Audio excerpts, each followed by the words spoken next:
Hey friend, welcome to today's episode. We are talking about the one thing that can actually really make or break your weight loss: tracking your food.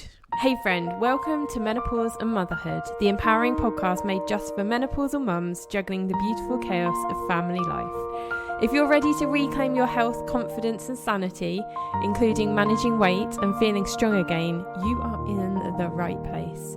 I'm your host SJ, and together we'll navigate menopause with practical, real-world advice focused on rest, fuel and movement, the three pillars that support weight loss, boost your energy and help you feel like yourself again. Plus, this podcast is proudly partnered with Mother Cup of Tea, a delicious calming tea designed to support menopausal women's well-being, helping you find balance and calm in your busy day. Now, grab your favourite cuppa and let's dive into today's episode. Hey friend, welcome back. So today we are going to be talking about something that really can have an impact on your weight loss progress, and it is about tracking your food. Now, I know it doesn't sound exciting, but if you've been eating healthy and you're still not losing belly fat, food tracking might be the missing link for you. In today's episode, we are going to be looking at why tracking really works, especially during menopause. I'm going to talk about the difference between some popular apps, some of the ones that I use, and then I'm also going to tell you how you could use good old-fashioned pen and paper to bring it all together without any tech. So let's start at the beginning. Why tracking our food really does help in menopause. And I know I can kind of feel your eyes rolling as I'm talking about this topic, but we know that our body is changing, estrogen is dropping, your insulin response isn't what it used to be, and what worked in your 30s just doesn't cut it anymore. And I really noticed this around the age of 41, where I really noticed that the things that I was doing in my 30s, when I was doing a lot of like activity and that sort of thing, and after I had Chloe, after I had my daughter, I had no problem getting back to my pre-baby weight. Like, that was fine. But I hit 41, and some, like, just after 41, like, it was like a switch flicked in my body, and I couldn't understand why this was changing, like why it was happening, because in my mind I hadn't changed anything that I was doing. I was still exercising, I was still eating. But tracking your food really does help you to understand, like, are you getting enough protein? Because we've spoken before a lot about protein and how important that is for your body, particularly as menopausal women. It also helps you to understand, like, are there any points in your day where your blood sugars are spiking and crashing, or are you increasing your portions without actually realizing it? And I just want to state here as well, this process is not about restriction, it's about awareness. And sometimes taking some time to track your food, just to keep an eye on things like protein and fiber and portion size, like doing these things and just making some small adjustments based on what your body really needs now, can have a huge impact. Now, there are a huge number of apps and weight loss tools and weight loss companies. If you've ever been to like a slimming club like Weight Watchers or Slimming World, you know that they all have their own different ways of like tracking things and counting points, counting sins. And the first thing I want you to remember is that all of this information, all of these apps, all of these things are ultimately created to make money. So in my opinion, what you want to use is something that is going to be cost effective, that is going to be simple, and is something that you feel that you are going to be consistent with. Now, I can honestly say that I have played around with a lot of apps. I have played around with a lot of different ways of counting calories, counting points. I've been to the slimming clubs and things in the past, and at the moment, the one that I am using is something called RH Fitness, and it's an app created by a team called RH Coaching. I'm not an ambassador for them or anything. I just like the app.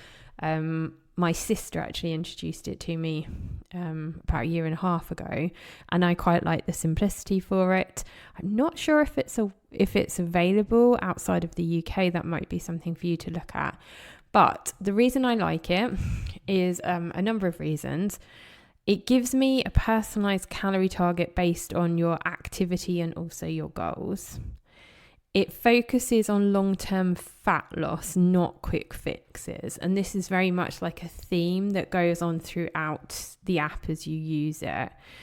You can track your food, your weight, and your exercise all in one place.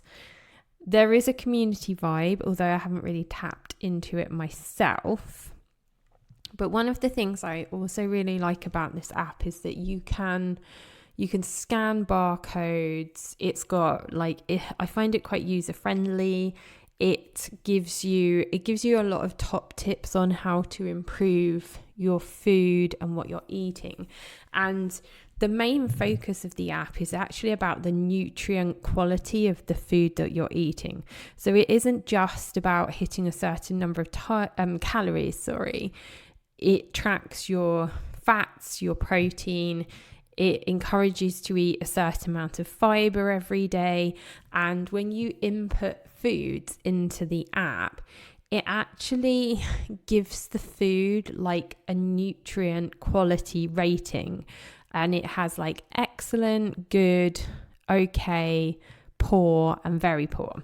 So foods like, like your unprocessed foods, things like that are always in, like carrots and tomatoes, all of those foods that you're eating that are in like their natural state and they're not processed, are always coming up like excellent. And then, at the other end, your nutrient density foods that are going to be very poor are things like your fast food and your takeaways.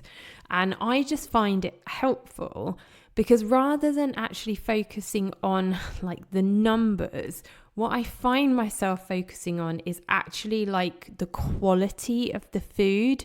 So it helps me make a better choice in terms of the nutrient density of the food, like how good that food is for my body, rather than how many calories is actually in the food. This app also gets you to track your water, to track your steps. It asks you to input your hunger, and it also does ask you to weigh yourself every day.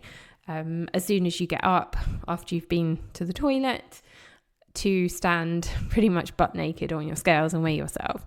And for those of you that find that quite difficult, like I do, if you look at it with an air of curiosity, rather than using it as a stick to beat yourself with, it can actually be quite informative. So for example, if you are weighing yourself every day and you are eating different foods, it gives you the opportunity to kind of assess which foods are working well and which foods aren't working well for your body. And one of the things I've learned over the past few weeks while I've been trialing this app and using it is actually my body does not do well with bread. And actually, if I have changed up the type of carbohydrates that I'm eating, then actually my body does better. And it's also helped me to really focus on fiber, because we know that fiber is important. It helps food move through our gut, helps us go to the toilet to get rid of the stuff that our body doesn't need. And it makes you more aware of like the fiber quality in the foods that you're eating. And again, this all comes back to the nutrient density of the way that the app kind of like gives different foods different ratings in sort of like a traffic light system. So as I'm going through and I'm looking and making food choices, I'm always looking to try and make like a green is like the best, and then like a light blue is the next one. I'm always looking to make food choices that are either excellent or good, so that the nutrient density of the food that I'm eating is always consistently good. Now, this is a paid app, and here in the UK it costs £8 a month, which is £2 a week, which personally I don't think is too expensive. The downside of this is that you can pay £80 for the whole year, or you can pay £8 a month, but you are expected to commit to a year, which can be quite a commitment, and you might sign up and realize that it's not for you. You have, of course, got normally like a 14-day cooling off period with these kind of things, so you could use it for a couple of weeks and then cancel it. Now, the other app that I have used before, which is like similar, is MyFitnessPal. And I'm sure many of you have used MyFitnessPal or come across MyFitnessPal at some point. And one of the best things about it, obviously, is that it is free. It has got a really good food database. It has also got free barcode scanning as well. And you can customize your macro goals. So if you're wanting to like hit more protein, and it's quite easy to integrate MyFitnessPal with other apps and devices on your phone.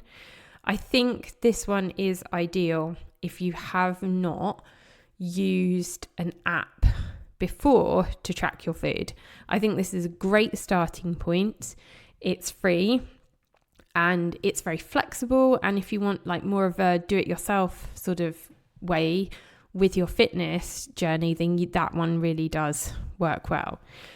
I like the other one from RH Fitness because if you are on a structured program and you want everything kept under one roof on an app, like your exercise, because it does suggest workouts for you as well. It also tracks like all of the other things that you can track in it as well. Keep a record of your own exercise, that sort of thing. Then that's very good. It also has for us as well as women a setting where you can tell it that you are on your period.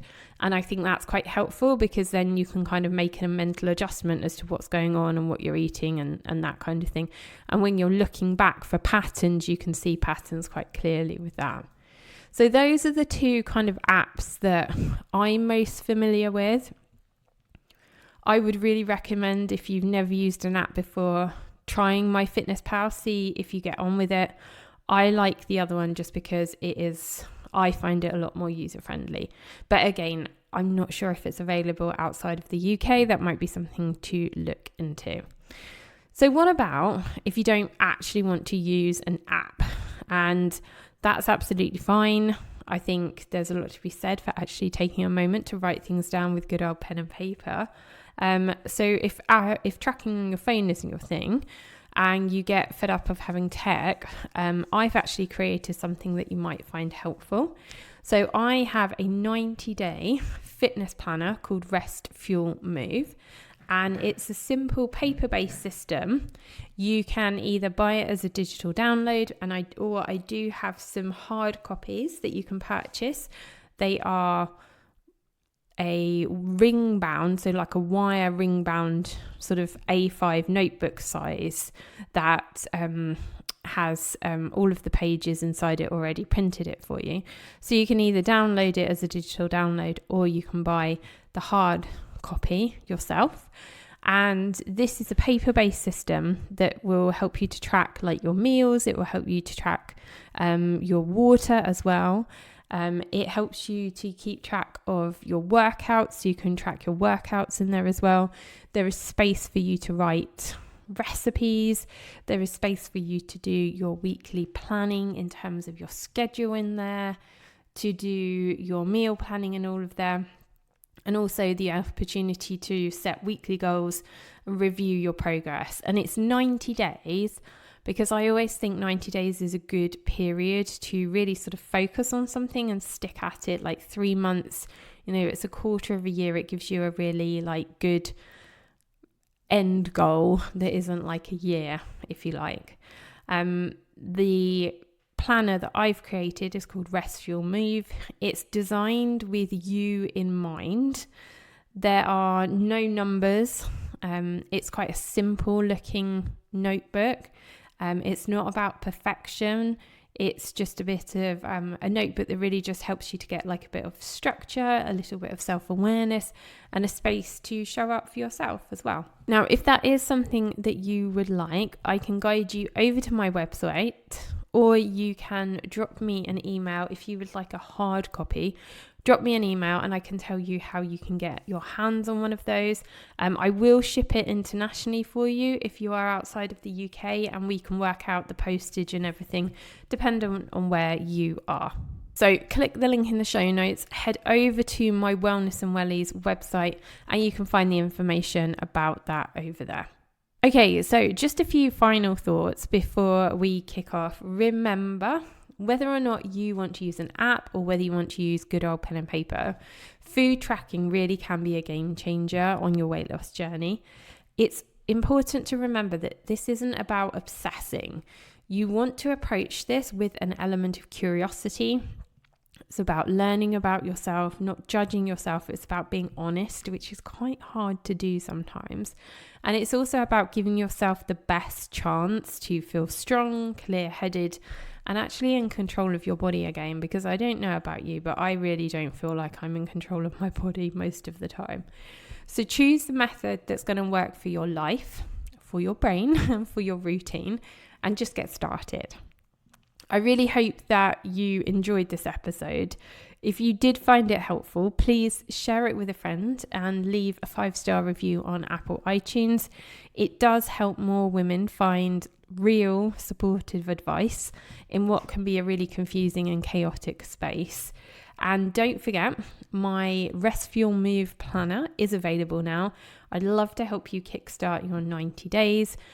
Click the link in the show notes. It will take you to my website. You can find out more information or just drop me an email and I can work that out with you. And I look forward to seeing you in the next episode. And until then, be kind to yourself and keep moving forward.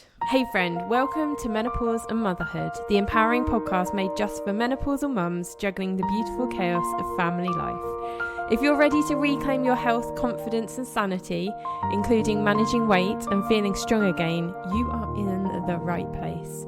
I'm your host SJ, and together we'll navigate menopause with practical, real-world advice focused on rest, fuel and movement, the 3 pillars that support weight loss, boost your energy and help you feel like yourself again.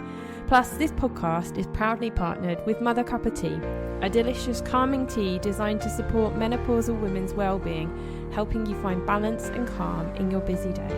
Now, grab your favourite cuppa and let's dive into today's episode.